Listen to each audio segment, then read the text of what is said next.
Hi, I'm Tonyah Dee, registered dietitian from Y'all, and this is my September advice for feeding body, soul, and spirit.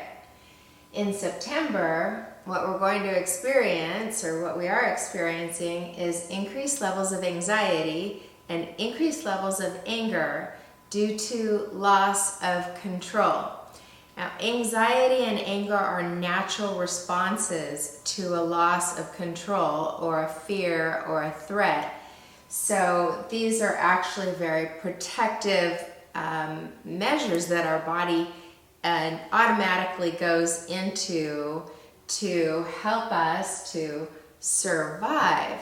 However, if we're stuck in survival mode for too long, we tend to really have a counter effect, and it really makes us angry, and we can also start to self-sabotage, which when we're surviving, we don't want to self-sabotage.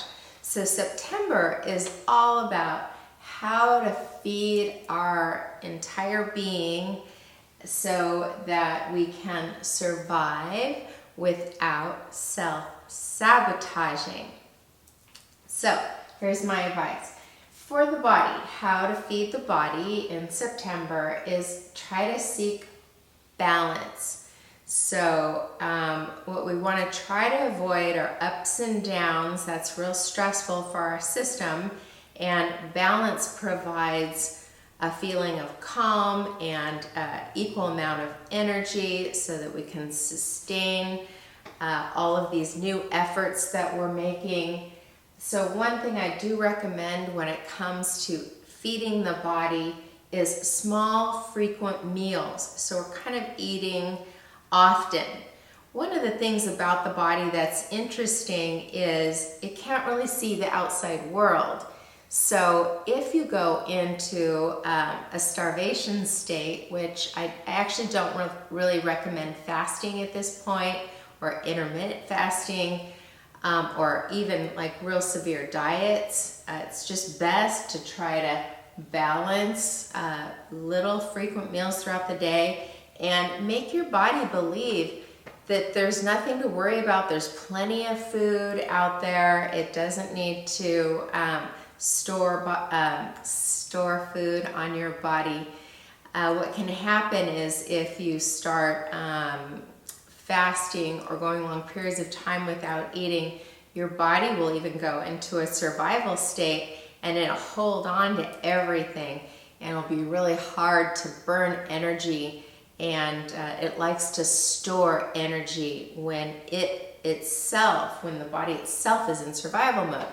So one thing you can do is trick it. You kind of eat all the time, little frequent meals. I do recommend 3 meals, 3 snacks, well balanced, protein, carbohydrate, fat, so that your body feels like, well, I don't need to panic. There's plenty of food out there. Life is abundant. The body itself doesn't go into survival mode. So some foods to help that situation is to decrease your sugar, because sugar can cause imbalances. Sugar causes high blood sugar in your bloodstream, causes a lot of sugar to rush out, and we don't need that much energy at once. So our body takes that sugar and it will store it for later use, and that's work on your body. So watch out for your sugars. Later on this week, I'm going to be posting a video just on sugar. And fried food. Fried foods are very difficult, kind of hard for your body to digest, so it takes a lot of energy. So your energy might be up, and then all of a sudden it's going to be down because it's trying to digest that fried food. So we want to think in terms of balance, feeding the body balance, and this is really, really good for your all your hormonal systems, which regulate balance. Make sure that you're getting plenty of protein, because protein is the food source that we use for repair and renewal. So we want to make sure that we're eating balanced meals. Not a great time to be experimenting with diet. Just hanker in and keep it really balanced. So when we come to the soul, now remember, our soul includes our mind, our emotions, and our free will. So the soul is very complicated, and the soul's one of the main purposes of our soul is to keep us alive, to keep us in surviving. So the soul can be very activated during times of stress. And so what we want to try to do is keep the soul calm. So interesting study that came out recently is our soul and our body takes almost 80% of its cues from our breath. So one of the ways to keep our soul calm and not activated is to make sure we're breathing like we're relaxed, like everything's fine. Once again, the soul can't see that you've got a house, but if you've got provisions, so you want to make sure that you're kind of telling the soul everything's fine. And that's a state of like, I'm relaxed. Everything's good. I have this. It's long, deep breathing. It's bringing the breath all the way down into the gut, all the way up through the brain, all the way out. That actually long, deep breathing releases a relaxation response in your body and will release these chemicals that make you calm down. So keep your soul calm. A couple things that activate the soul, which is a lot of people use for anxiety, to decrease anxiety and anger, are alcohol and drugs. However, these things have a counter effect. They're actually psychoactive. They activate the soul. The alcohol is a nervous system stimulant, and when our nerves, we actually don't want to stimulate our nerves too much when we're kind of more in a survival mode, because our nerves are already kind of fried and activated as it is. So even though you'd think that alcohol and any sort of drug that is supposed to help you calm you down, it actually does activate the soul, so you want to be wary of that. And the other thing is fear. If we have fear or we think fearful thoughts, that's going to activate our soul, because again, our soul's our main inner part that is there to help us survive. So let's start with the mind. Our mind and our thoughts are so powerful. So we really want to make sure that we're staying in a calm state so that we can manage our thoughts. We can keep our thoughts held captive. So almost all of our thoughts, this is a real practice, is to ask yourself, if you're having thoughts that are causing more anxiety and anger, ask yourself, is that thought helpful? Is that thought beneficial? And is that thought true? A lot of our thoughts come from our past experience, and it's not true in the present moment. So keep your thoughts helpful, beneficial, and true. And if they're not, let go of the thought or replace it with a thought that is more helpful, that is more beneficial, and that is more true. With our emotions, these are a lot of playing with our emotions, anger and anxiety. So emotions are going to be triggered. Now, one of the things we can do to calm our emotions down is to release the emotion. But in order to release the emotion, we do have to listen to the emotion. So listening inward to ourselves and having compassion. Oh, I'm angry about this or that. I understand why I'm angry, and at this point, I'm going to try to choose a helpful, beneficial, or true statement about that anger, and then it tends to be released. But if you just try to stuff the emotion down under alcohol, drugs, or fearful thoughts, that emotion tends to get stronger. So we don't want our anger levels getting up. We want them to go down and go away so we can stay calm. So release your emotions. Journaling is a great way to release emotions. Talking calmly to somebody that you can trust is also a good way to release emotions. And then our free will. So our soul is in our will. And what we can do with our will is our actions. So our will is going to be our desires. What do we want to do? We want to do a lot of things right now, but we can't because we have a little bit more of loss of control. So some of the things we can do is the serenity prayer. Just try to guide your own will into, I will accept the things I cannot change. This is really difficult, but what I realize is if we can, when we're trying to change all the things we cannot control, it's a lot of wasted energy and it increases anxiety because it's not working. So if we can just accept and even try to love the things we cannot change. We cannot change this situation right now. Try to love it. Find ways to love it. I cannot change that person right now. Try to find a way to love that person as they are. So I will accept the things I cannot change.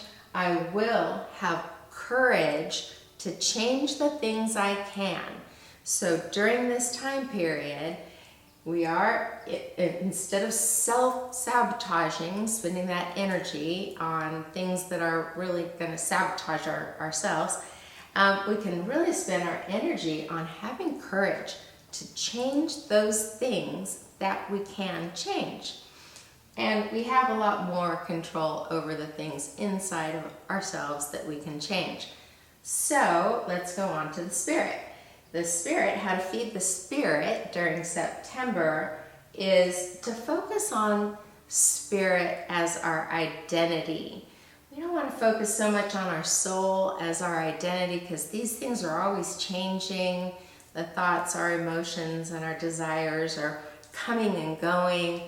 But the spirit is solid. The spirit is stable. The spirit is found at the center of our being. And it's very stable. That's where peace is found. So we want to focus our identity on our spirit, that we're spiritual beings here on the planet. And we want to also focus on having integrity. Integrity means wholeness. It means being undivided. So it's not, we're not just focused on our soul. We're not just focused on our body. We're focused on our body, soul, and spirit. And we're united. We're undivided. And having integrity, the opposite of that is to disintegrate. Disintegrate. And the world's sort of disintegrating right now in a lot of ways. So one of the things we can do to battle all of that is to have inner integrity, have wholeness inside. One of the ways we can do that is the spirit is the lamp of the Lord. It's the light. Let's seek more light in our inner spirit. Let's turn the lamp up. And we do that, the spirit's found in our heart. Turn the heart up. Grow the light in the heart. Make it bigger. And one of the ways you can do that is through meditation and prayer, or stillness, or sitting still, or laying flat. So it's resting. Meditation, I find meditation, spiritual meditation or biblical meditation, is a way of really resting in the presence of spirit. and we can hear things, so we can listen. And that is the opposite of self-sabotage. We're really actually growing more of our spirit and our identity when we spend time in more contemplative practices. So what we want to do is decrease sabotaging the self, sabotaging the soul, sabotaging our spiritual life during this time because we're stressed or anxious. What we really want to do is turn to our internal guidance system, which is found in our spirit. The spirit is where wisdom is found. It's where truth is found. Peace, stability, love. This time period is such a great time period to really grow your internal guidance, where we will find inner peace and inner power, so that we have the courage to change the things we can, and also the understanding to accept the things we cannot change. So anyway, I want to leave September with, as the world is disintegrating out there and we have an opportunity to go inside and grow this internal identity and integrity, I want to leave everyone with a message of hope. So I believe that the world is transforming right now, and there's a lot of things that are going to go away that really aren't very helpful for us, and as a world, as the world at large, as a whole. And it's forming something new. And when we pop out of this, there's going to be really a lot of new beneficial things, just like when we go inside and we disintegrate things that aren't really to our best, what's not for our best selves. So we let go of those things that are not our best selves. Hopefully the world is learning these things that are really not best for everybody, and they're getting taken down, and there's going to be new things built up, just like what I'm encouraging, that we use September as a practice to let go of those things that are holding you back and keeping you down, and sabotaging your ability to survive and become a stronger person, and have hope in this new humanity that is forming. So anyway, I'm Tonyah. This is September's Feed Body, Soul, and Spirit. Go in grace and go with grace. I hope this was helpful.